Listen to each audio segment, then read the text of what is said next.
Okay, so here's part 3 of this pressure thing. I think I've solved it. I got a nice green light, and I figured all it needed was a little more air, so I'm gonna find a little filter or something to go over this.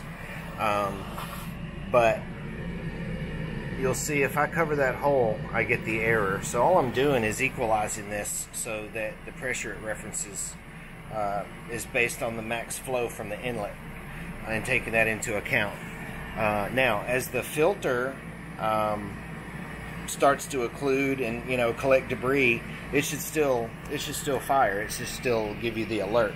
But now it shouldn't false. I found that a 5/16 hole works in this. I put a 1/4 inch one next to it, and when I open it and close the 5/16, I still get the error.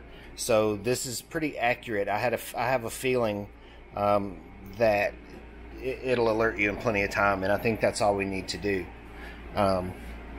So that's my fix.